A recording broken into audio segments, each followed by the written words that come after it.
오늘 아침 우리에게 주시는 하나님 말씀은 마태복음 20장 17절에서 34절까지의 말씀입니다. 마태복음 20장 17절에서 34절까지의 말씀을 봉독하겠습니다. 예수께서 예루살렘으로 올라가려 하실 때에 12제자를 따로 데리시고 길에서 이르시되 보라 우리가 예루살렘으로 올라가노니 인자가 대제사장들과 서기관들에게 넘겨짐에 그들이 죽이기로 결의하고 이방인들에게 넘겨주어 그를 조롱하며 채찍질하며 십자가에 못 박게 할 것이나 제3일에 살아나리라. 그때에 세베대의 아들의 어머니가 그 아들들을 데리고 예수께 와서 절하며 무엇을 구하니? 예수께서 이르시되 무엇을 원하느냐? 이르되 나의 이 두 아들을 주의 나라에서 하나는 주의 우편에 하나는 주의 좌편에 앉게 명하소서. 예수께서 대답하여 이르시되 너희는 너희가 구하는 것을 알지 못하는도다. 내가 마시려는 잔을 너희가 마실 수 있느냐? 그들이 말하되 할 수 있나이다. 이르시되 너희가 과연 내 잔을 마시려니와 내 좌우편에 앉는 것은 내가 주는 것이 아니라 내 아버지께서 누구를 위하여 예비하셨든지 그들이 얻을 것이니라. 12제자가 듣고 그 두 형제에 대하여 분이 여기거늘 예수께서 제자들을 불러다가 이르시되 이방인의 집권자들이 그들을 임의로 주관하고 그 고관들이 그들에게 권세를 부리는 줄을 너희가 알거니와 너희 중에는 그렇지 않아야 하나니 너희 중에 누구든지 크고자 하는 자는 너희를 섬기는 자가 되고 너희 중에 누구든지 으뜸이 되고자 하는 자는 너희의 종이 되어야 하리라.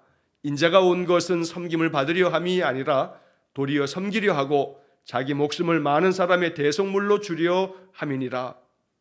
그들이 여리고에서 떠나갈 때에 큰 무리가 예수를 따르더라. 맹인 두 사람이 길가에 앉았다가 예수께서 지나가신다 함을 듣고 소리질러 이르되 주여 우리를 불쌍히 여기소서. 다윗의 자손이여 하니 무리가 꾸짖어 잠잠하라 하되 더욱 소리질러 이르되 주여 우리를 불쌍히 여기소서. 다윗의 자손이여 하는지라. 예수께서 머물러 서서 그들을 불러 이르시되 너희에게 무엇을 하여 주기를 원하느냐? 이르되 주여 우리의 눈 뜨기를 원하나이다.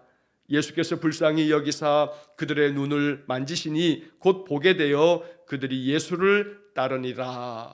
아멘. 자, 오늘 마태복음 20장 17절에서 34절까지의 말씀을 읽었는데, 자, 이제 이 20장의 말씀, 오늘 본문까지의 말씀이 끝나면 내일 21장을 시작하면서 예수님께서 예루살렘에 입성하시는, 예수님께서 호산나 다윗의 자손이여 하는 많은 백성들의 그 외침 소리를 들으면서 나귀 새끼를 타고서 예루살렘으로 들어가는 그런 장면을 내일 본문에서 보게 될 것입니다. 자, 이 말은 무슨 말이냐 하면 예수님께서 이제 십자가에 달려 돌아가실 시간이 점점 다가오고 있다는 겁니다. 예수님의 죽음이 이제 곧 다가와 있는 겁니다. 자, 그래서 오늘 본문의 17절의 말씀이 더욱더 의미심장합니다. 예수께서 예루살렘으로 올라가려 하실 때에 예루살렘으로 가는 그 길은 이제 고난이 놓여 있고 그 많은 고통함과 그 십자가의 죽음이 기다리고 있는 곳입니다. 주님께서는 이번에 예루살렘에 올라가시면 십자가에 달려 돌아가신다라고 하는 것을 주님은 잘 아십니다. 그래서 제자들에게 이 말씀을 벌써 두 번이나 내가 고난을 당할 것과 또 죽임을 당할 것이지만 제3일에 살아날 것이라고 하는 말씀을 들려주셨던 겁니다. 마태복음 16장에서 베드로의 신앙 고백 이후에 예수님께서는 처음으로 많은 고난을 받고 죽임을 당할 것이나 제3일에 살아나리라는 말씀을 들려주셨습니다. 그리고 마태복음 17장에서도 사람들의 손에 넘겨져서 죽임을 당할 것이다 라고 하는 말씀을 이미 두 차례 말씀하신 바가 있습니다. 자, 오늘 본문의 말씀에서도 17절 말씀을 보시면 이렇게 예루살렘으로 올라가려고 하실 때에, 즉 죽음을 향하여 십자가를 향하여 주님께서 예루살렘으로 나아가실 때에 12제자를 따로 데리시고 길에서 이르시되, 자, 여기서 12제자를 따로 데리시고, 이 따로라고 하는 이 말을 우리가 마음에 생각해보면 주님께서 왜 12제자들을 따로 데리고 가셔서 길에서 이런 말씀을 하시나? 바로 그것은 다름 아닌 그 다음 이어지는 말씀이 또 한 번 세 번째로 내가 고난당할 것과 죽임당할 것과 또한 그 죽음으로 끝나는 것이 아니라 제4흘 만에 3일에 살아나리라는 이 말씀을 제자들에게 들려주시기 위해서입니다. 제자들만 들을 수 있는 말씀이었습니다. 이 말은 오직 12제자에게 주님께서는 그 고난과 죽음과 또한 부활을 알려주고 계시는 겁니다. 3년 동안 예수님과 늘 함께 동고동락하면서 주님의 말씀으로 훈련되어지는 제자들에게 주님은 당신의 죽으심을 또 그 고통 가운데서 고난당하실 것들에 대해서 제자들에게 알려주시는 겁니다. 이것은 다름 아닌 예수님께서 이 땅에 오셔서 이루실 마지막 목적을 제자들에게 밝히 알려주심으로써 제자들로 하여금 메시아 그리스도의 참된 목적이 무엇인지를 알려주고 계시는 겁니다. 많은 사람들이 예수님을 따라다녔습니다. 수많은 무리들이 주님을 따라왔습니다. 그 많은 사람들은 각기 이유가 있었습니다. 정치적으로 예수님께서 자기 나라를 해방시켜 주기를, 정치적으로 로마의 압제로부터 자기 나라를 독립시켜 주기를 원하는 정치적 목적도 있었고, 자신들의 육체적인 고통 또 많은 질병으로부터 그들을 치유해 주시기를 바라는 그러한 인간적인 여러 이유가 있었던 겁니다. 그러나 주님은 제자들만큼은 우리 주님께서 이 땅에 오신 참된 이유, 모든 사람들의 대속물로 자신을 내어줌으로 모든 세상 가운데 구원의 길을 여시는 주님의 십자가의 죽음과 또 그 부활의 역사를 제자들은 알아야 했기에 주님은 제자들에게 계속 이 말씀을 들려주고 계시는 겁니다. 이것은 제자들에게는 관심이 없는 내용이었습니다. 자, 그래서 그 다음 이어지는 말씀에서 이제 18절 말씀에 예수님께서 이제 예루살렘으로 올라가게 되면 어떻게 된다라고 하는 것을 제자들에게 알려주는데, 인자가 대제사장들과 서기관들에게 넘겨짐에 그들이 죽이기로 결의하고 이방인들에게 넘겨주어 그를 조롱하며 채찍질하며 십자가에 못 박게 할 것이나 제3일에 살아나리라. 자, 이 세 번째 알려주시는 예수님의 그 고난과 죽음에 대한 예고는 앞에서 말씀하셨던 16장과 17장의 그 두 번의 말씀들보다 훨씬 더 구체적입니다. 예수님을 고난 가운데서 내줄 자들이 대제사장과 서기관들이라고 말씀하면서 그들이 죽이기로 결의하고 그리고 이방인들에게 넘겨줄 거다. 여기서 이방인은 로마의 총독 빌라도를 말하고 있는 겁니다. 자, 로마의 총독 빌라도에게 그 이방인에게 넘겨주면 그 로마의 병사들이 예수님을 십자가에 못 박기 위해서 끌고 가게 될 것을 이방인들에게 넘겨주어 그래서 주님을 조롱하고 채찍질하고 십자가에 못 박게 할 것이다. 앞서서 마태복음 16장과 17장에서 두 번의 그 고난과 죽음을 예고하실 때는 오늘 여기 본문의 말씀처럼 십자가에 못 박게 할 것이나 라고 하는 이 말씀을 하시지는 않았습니다.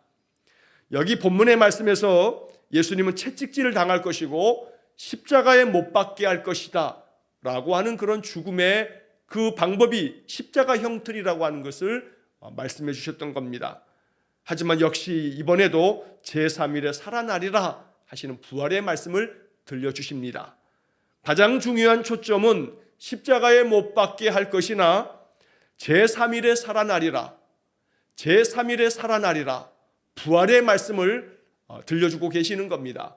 그러나 제자들은 예수님의 이 말씀을 들으면서도 오직 제자들의 마음속에 꽂혀있는 말씀은 뭐냐면 보라 우리가 예루살렘으로 올라가노니 바로 이 부분만 제자들의 마음을 두고 있습니다. 이어서 말씀하시는 주님께서 채찍질을 당하고 십자가에 죽임을 당할 것이라는 이야기는 또 제3일에 살아나리라는 말씀은 하나도 귀에 안 들어옵니다.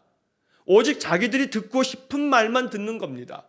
예루살렘으로 우리가 올라간다 라고 하는 이 말씀만 제자들의 마음 가운데 계속 들려지는 겁니다. 자, 그래서 이제 그 다음 이어지는 20절의 말씀에 보면 그때에 세베대의 아들의 어머니가 그 아들들을 데리고 예수께 와서 절하며 무엇을 구하니? 자, 여기 이 20절의 말씀에 그때에, 이 그때라고 하는 이 시간을 나타내는 이 단어는 이 문맥 속에서 바로 그 앞에서 예수님께서 12 제자들을 따로 데리시고 길에서 고난당할 것과 십자가에 못 박혀 죽을 것과 사흘 만에 부활하실 것에 대한 말씀을 들려주시는 그때에 주님은 고난당할 것을 말씀하고 계시는데도 불구하고 세베대의 아들들의 그 어머니는 예수님께 무엇을 구하기 위해서 주님 앞에 와서 절을 하고 있습니다. 그래서 예수님께서 무엇을 원하느냐라고 묻자 21절에 보면 나의 이 두 아들을 주의 나라에서 하나는 주의 우편에 하나는 주의 좌편에 앉게 명하소서. 우리식으로 얘기하면 하나는 영, 하나는 좌의정, 하나는 우의정 이런 식으로 주님의 좌편과 우편에 앉혀주십시오 라고 하는 그런 청을 주님 앞에 이야기하고 있는 것입니다. 자, 이처럼 오직 관심은 예루살렘으로 지금 올라가노라 라고 하는 주님의 말씀에만 꽂혀서 예루살렘에 올라가면 저 예루살렘에 있는 모든 정치 지도자들을 다 몰아내고 예수님께서 이 땅에 소위 말해 구테타를 일으키셔서 이 세상 모든 것들을 다스리시지 않겠나 하는 그런 정치적 생각만 가득했던 겁니다. 그래서 이제 예루살렘으로 이제 들어가신다니 예루살렘에 가시면 주께서 주의 나라를 세우실 거 아니겠습니까? 그러면 주의 나라에서 우리 아들들, 두 아들들 바로 이 야고보와 요한을 하나는 주님의 우편에 앉혀주시고 하나는 주님의 좌편에 앉혀주십시오 라고 하는 권세를 허락해 달라고 주님 앞에 이렇게 요청하고 있는 겁니다. 자, 예수님의 대답은 22절 말씀에 너희는 너희가 구하는 것을 알지 못하는도다. 너희가 지금 구하고 있는데 너희가 지금 뭘 구하고 있는지 너희도 알지 못하고 있다. 너희가 내가 마시려는 이 잔을 마실 수 있겠느냐라고 주님께서 되묻습니다. 뭣도 모르고 주님의 말씀이 무슨 뜻인지도 모르고 그들은 대답합니다. 할 수 있나이다. 야고보와 요한은 자기 어머니가 이렇게 예수님께 청을 드렸을 때 예수님이 말씀을 듣자 너희가 내 잔을 마실 수 있느냐고 물을 때 할 수 있습니다 라고 이렇게 대답합니다. 그들은 그 잔을 내가 마시려는 잔을 너희가 마실 수 있느냐, 예수님께서 말씀하신 잔을 영광의 잔으로 생각한 겁니다. 예루살렘에 들어가셔서 예루살렘에서 모든 그 정치적인 모든 자들을 다 몰아내고 예수님이 나라를 세우시게 되면 그 나라를 세우시고 난 다음에 축하의 축배를 붙을 때에 그 잔을 우리도 마실 수 있습니다. 우리가 그 일에 동참하겠습니다 라고 하는 마음으로 이렇게 아주 당당하게 할 수 있나이다 라고 말하고 있는 겁니다.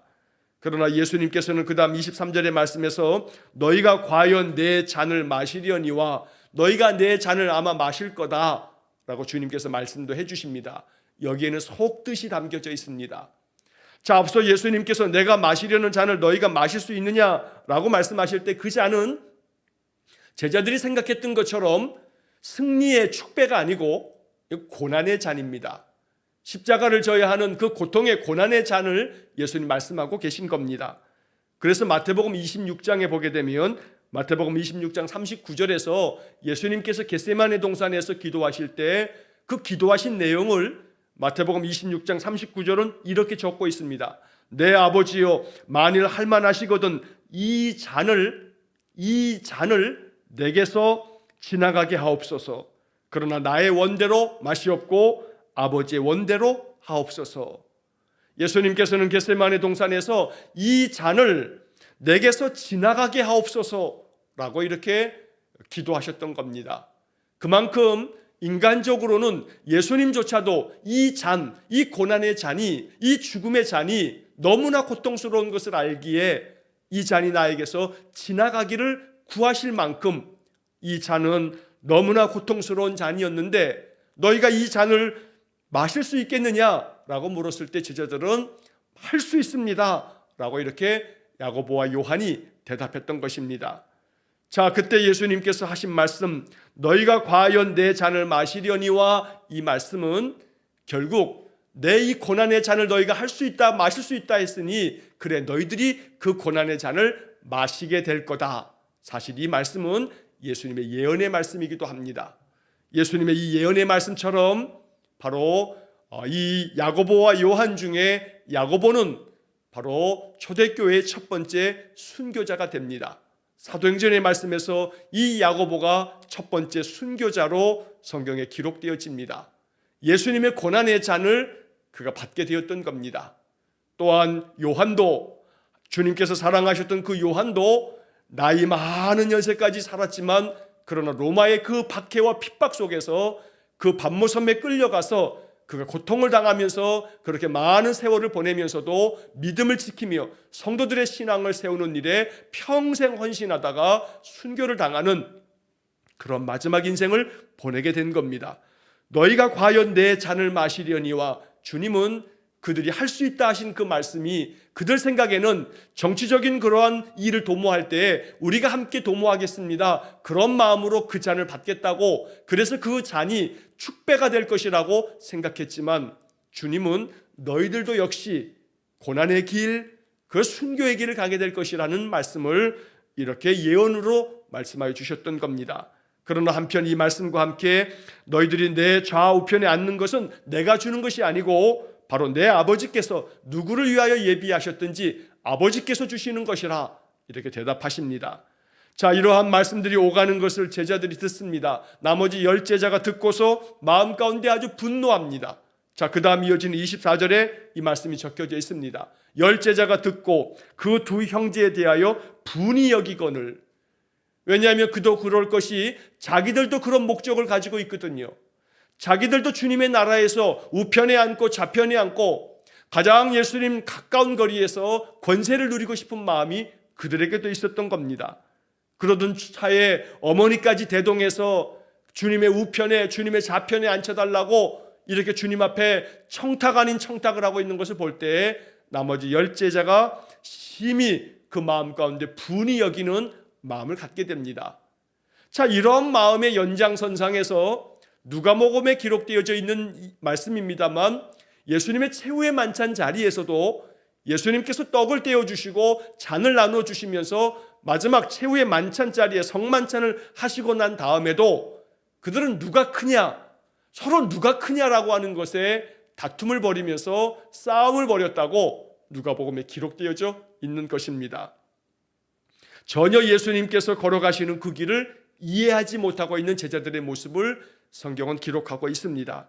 예수님께서는 오늘 본문의 말씀 25절에서도 제자들을 불러다가 말씀하십니다. 제자들을 불러다가 라고 하는 것은 그렇게 분이 여기는 그 제자들의 마음을 너무나 잘 알고 계시기 때문에 그 제자들 다 부르셨습니다. 다 부르신 다음에 주님께서는 그들에게 메시아 그리스도의 사역의 참된 목적이 무엇인지를 들려주십니다. 자, 25절의 말씀에서 이방인의 집권자들이 그들을 임의로 주관하고 그 고관들이 그들에게 권세를 부리는 줄을 너희가 알거니와 너희 중에는 그렇지 아니하여야 안아야 하나니, 라고 주님의 이 말씀은 제자들에게 정말로 필요한 말씀이었던 겁니다. 세상의 권세자들은 자기 마음대로 세상 사람들을 주관한다. 그렇게 자기 멋대로 세상을 주관하고 다스린다. 또 높은 관직에 있는 고관들도 역시 마찬가지로 그것도 권세라고 그 권세를 부리면서 많은 백성들을 함부로 대한다. 오늘 이 말씀은 이방의 집권자들 이렇게 말씀하셨는데, 이것은 역사 이래로 동서고금을 막론하고 모든 집권자들이 그렇게 합니다. 그저 오늘날 이 현대사회에서도 권력만 치면 지 마음대로 합니다. 자기 마음대로 임의로 주관합니다. 그래서 그 권세가 영원할 줄 알고 권세를 부리게 됩니다. 자, 그러나 본문의 26절의 말씀에서는 우리 주님은 제자들에게 이렇게 명하십니다. 너희 중에는 그렇지 않아야 하나니, 너희 중에는 그렇지 말아야 한다 라고 말씀하는 것입니다. 그러면서 하시는 말씀이 누구든지 크고자 하는 자는 섬기는 자가 되어야 하고, 또 으뜸이 되고자 한다면 그러면 그 으뜸이 되고자 하는 사람은 오히려 종이 되어야 한다 라고 말씀하고 계시는 겁니다. 아주 매우 역설적인 말씀입니다. 크고자 하는데 섬겨야 되고, 왜냐하면 섬긴다라고 하는 것은 종들이 섬기는 것이기 때문에 내가 큰 사람인데 왜 누군가를 섬겨야 하느냐, 그 당시 유대인들에게는 이 이야기가 전혀 납득이 되지 않는 말씀이었던 겁니다. 당연히 섬기는 역할은 종들이 하는 것인데 왜 큰 내가 섬겨야 하는가 라고 하는 생각을 갖는 겁니다. 그러나 예수님께서는 누구든지 크고자 한다면 섬기는 자가 되고 으뜸이 되고자 한다면 종이 되어야 한다. 이것이 바로 하나님의 나라다라고 주님은 알려주고 계시는 겁니다. 또한 더불어 28절의 말씀에서 인자가 온 것은 섬김을 받으려 온 것이 아니고 도리어 섬기기 위해서 왔다. 많은 사람들에게 자기 목숨을 대속물로 주기 위해서 왔다 라고 주님은 말씀해 주십니다. 이 말씀이 제자들에게 들려질 리가 없습니다. 오직 자기들이 듣고 싶은 것만 듣는 겁니다.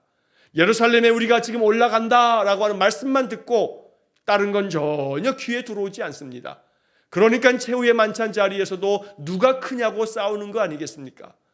섬기는 자가 되어야 한다고, 종이 되어야 한다고, 그런 사람이 큰 사람이고 그런 사람이 하나님 나라에서 으뜸이 될 것이라고 아무리 말씀하셔도 최후의 만찬 자리에서도 누가 크냐고 싸우는 이 제자들은 결국 그들이 예수님의 십자가의 죽음을 목격하고 그 후에 예수님이 부활하시며 승천하시고 그리고 말씀하신 것처럼 보혜사 성령을 보내주시고 난 다음에야 비로소 그들은 주님의 말씀 하나하나를 마음 깊이 되새기면서 이제 이 말씀과 같이 섬기는 자가 되고 종이 되고 또한 자기 자신의 삶도 주님이 걸어가신 그 고난의 길, 주님이 마신 그 잔을 자신들도 두려움 없이 마시면서 순교의 길로 나아가는 정말로 신실한 제자가 되었던 것입니다. 그러나 아직까지는 이 본문의 말씀이 이렇게 진행되어지는 이때까지도 그들은 자기들이 듣고 싶은 이야기만 들으면서 주님이 말씀하시고 싶어 하시는 이 말씀을 외면하였던 것입니다. 자, 이제 오늘 우리는 이 본문의 말씀을 읽으면서 이러한 제자들의 모습이 바로 내 모습은 아닌가 하는 생각을 하게 됩니다. 나 역시 마찬가지로 말씀들 속에서 내가 듣고자 하는 말씀만 듣고자 하는 것은 아닌가? 주님께서 말씀하시고자 하는 바에 초점을 맞추기보다는 내가 원하는 것에 초점을 맞추고 있는 것은 아닌가?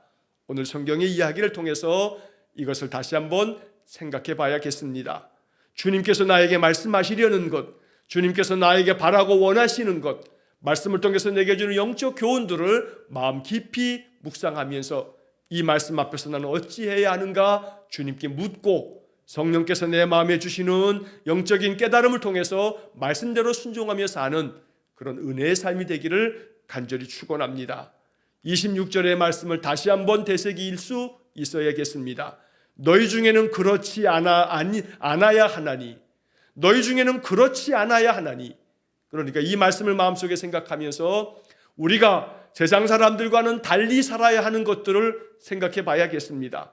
세상의 권세자들은 자기 멋대로 임의로 사람들을 다스리고 있고 또 모든 고관들은 권세를 부리고 있지만 너희는 그렇지 않아야 하나니, 이 말씀처럼 세상 사람들과는 다르게 오늘 그리스도인으로서의 삶을 다시 한번 생각하며 내가 예수 믿는 사람이기에 너희는 그렇지 않아야 하나니, 정말로 내가 세상 사람들과는 달리 주님의 뜻을 따르는 그런 신실한 믿음의 사람이 되어서 하나님 나라에서 큰 사람으로, 으뜸된 사람으로 세움받기 위해서 섬기는 자가 되고 또 종처럼 낮아지는 자가 되는 그런 귀한 믿음의 삶 되시기를 간절히 축원합니다. 자, 그 다음 이어지는 29절의 이하의 말씀에서는 예루살렘에 입성하시기 바로 전에 이제 여리고를 지나갈 때에 예수님께서 두 맹인을 고쳐주시는 이야기가 성경에 기록되어 있습니다.